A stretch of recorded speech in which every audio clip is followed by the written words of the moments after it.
Bombi TV. Bonjour, aujourd'hui nous sommes au gymnase Boivin pour une compétition nationale de tennis de table handisport. Nous allons rencontrer des joueurs revenus des Jeux paralympiques de Rio. Pouvez-vous nous expliquer quelle est cette compétition? Alors cette compétition, c'est une compétition qu'on appelle un critérium national. C'est de niveau national 1 où il y a les meilleurs Français qui sont en place, debout et fauteuil. Y a-t-il une différence entre les joueurs? Oui, alors il y a une vraie différence entre les joueurs. Il y a 10 catégories, 5 catégories debout, 5 catégories fauteuil. Sur les 5 catégories debout, ça va de 6 à 10. Sur les 5 catégories fauteuil, ça va de 1 à 5. Les classes 2 et 3, 1 et 2, pardon, ce sont les catégories tétraplégiques, 3, 4, 5, paraplégiques. Quel est le niveau de jeu par rapport à l'international? Les joueurs qui sont présents sur cette compétition ont quasiment tous un niveau international. Vous avez la chance à Dijon d'avoir le premier tour du critérium qui est juste après les Jeux de Rio. Sur cette compétition, il y a tous les athlètes médaillés aux Jeux paralympiques qui sont présents, dont le double champion paralympique en titre. Il y a une trentaine de médailles des Jeux paralympiques tout cumulés depuis Sydney ici présent. Donc c'est un très beau plateau. La France, grâce à ses résultats aux Jeux paralympiques, termine 3e nation mondiale. Donc le ping est bien représenté à Dijon. Pouvez-vous nous expliquer votre expérience à Rio? Alors très bonne expérience en fait, je suis partie à Rio avec un objectif de médaille et je suis rentrée avec la médaille d'argent. Était-ce la première fois que vous alliez aux Jeux Olympiques? Alors les Jeux Paralympiques c'était mes 5e Paralympiades, j'ai commencé à Sydney en 2000 et là en 2016 Rio, donc ça fait 5. Que gardez-vous comme souvenir aux Jeux Paralympiques?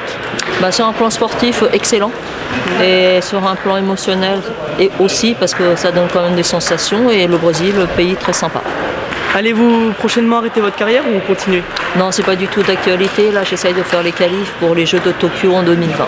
Pouvez-vous nous présenter en détail le club de Dijon? On est dans une période depuis un certain nombre d'années, depuis une petite dizaine d'années, où on axe énormément notre projet de club autour de 3 choses principales. La formation des jeunes, donc la formation sportive, mais également de vie associative.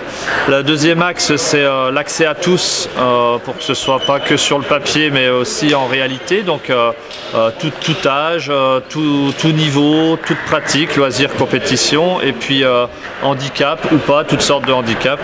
Voilà, on essaye d'ouvrir à tous. Et la troisième, c'est d'essayer de jouer notre rôle d'association de quartier. Donc on essaye de croiser tous ces 3 objectifs. Donc cette organisation de National Handisport, c'est devenu une organisation annuelle. On a eu de la National 3, National 2, National 1, on a eu le championnat de France vétéran l'année dernière, et là on est reparti sur un tour national 1. On a une grande chance cette année, c'est qu'on a la présence de tous les champions olympiques de Rio, les champions paralympiques, et cette organisation est en collaboration avec le comité de Côte d'Or et elle fait partie d'un de nos secteurs de pratique pour tous, qui est la pratique handisport, mais qui recouvre aussi la pratique sport adapté. Donc on accueille des personnes avec des déficiences psychiques.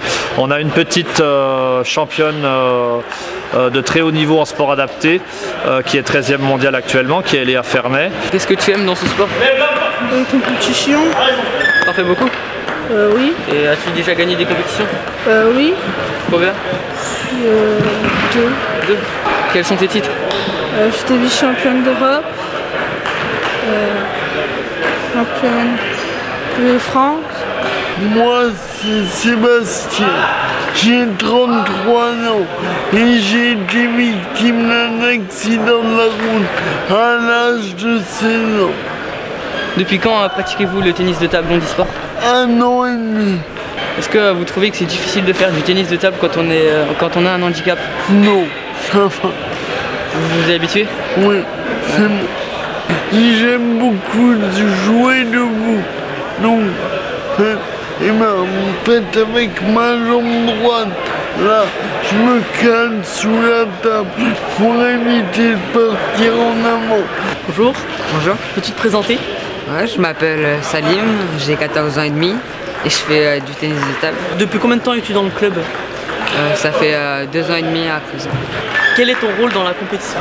Donc j'arbitre, donc des personnes en fauteuil roulant et des personnes debout. Faut-il une formation spéciale pour être arbitre? Il faut passer un examen donc, pour être arbitre régional. Quelles sont les règles du tennis de table handisport? Donc les personnes en chaise roulante, ils ne peuvent pas servir sur le côté, enfin mettre un effet spécial. Sinon, à part ça, dans le jeu, ils ont le droit d'utiliser les mêmes règles que les personnes normales. Est-ce que tu trouves que c'est dur d'être arbitre au tennis de table handisport? Ça rajoute peut-être une petite pression chez certains, vu que les personnes qui n'ont pas l'habitude, mais sinon je vois pas de difficulté. Que retenez-vous de votre expérience à Rio? À Rio, c'était mes deuxièmes Jeux paralympiques après ceux de Londres. Et à Londres, j'avais pour objectif de faire le mieux possible, mais j'étais pas du tout dans les favoris, j'étais plutôt outsider. Donc j'avais ramené médaille d'argent, médaille de bronze. Et depuis toute l'Olympiade, en fait, j'ai couru après l'or. Donc je me suis préparé comme on pouvait, avec les moyens assez limités quand même de l'handisport. Et je me suis préparé avec mon coach qui me suit depuis 15 ans aussi, avec à chaque séance la motivation d'aller chercher la médaille d'or à Rio. Et du coup Rio, voilà, deuxième jeu avec le statut pour le coup maintenant de numéro 1, avec le titre de champion d'Europe, champion du monde. Un petit peu l'homme à battre entre guillemets, c'est une position qui me va bien, que j'aime bien défendre à chaque match avec les adversaires. Toujours avoir qu'est-ce qu'ils vont te proposer comme jeu pour te battre, et ça c'est le truc qui me plaît assez. Et j'aime bien aller chercher ce côté-là, savoir ce que l'adversaire il a préparé, quel plan de jeu il va te mettre en place pour pouvoir essayer de t'ébranler. Et moi j'aime bien essayer de trouver des réponses au plus rapidement possible pour le mettre en difficulté, quoi. Donc ces deuxièmes jeux à Rio, déjà c'était vraiment un super événement planétaire, hein. C'est les Jeux olympiques, les Jeux paralympiques, c'est la compétition que tout le monde déjà rêve d'y participer, tous les sportifs. Et d'y aller, on était super bien accueillis par le public brésilien, tous les carioca qu'on a rencontrés étaient vraiment fans de sport, tous les supporters qu'on a vus dans la salle de ping étaient vraiment supporters du Brésil forcément, mais de tous les athlètes. Vraiment à chaque fois il y avait trois tribunes, deux tribunes latérales, une espèce de mur où tous les Brésiliens étaient là, et en fait à chaque fin de match ou quoi, on passait devant ce mur là et tous les athlètes avaient le droit à une grande ovation, à une hola, et donc c'est vraiment festif. Parce que c'est un pays de fête, le Brésil, le Copacabana, et là dans la salle c'était aussi festif, il y avait une belle ambiance, et c'est vraiment des super souvenirs. Et puis en plus quand on a la chance de pouvoir revenir avec de beaux trophées comme les médailles d'or, c'est vraiment que des jeux réussis. Quels sont vos futurs projets dans l'avenir? Les futurs projets, on a décidé, et j'aime bien dire on parce qu'en fait c'est pas juste l'athlète, il y a un collectif derrière, que ce soit familial, sportif, tout ce qui est environnement, au niveau conditions dans lesquelles on peut encore continuer à exercer au niveau. Et donc collégialement, on a décidé depuis maintenant une bonne année de poursuivre après Rio.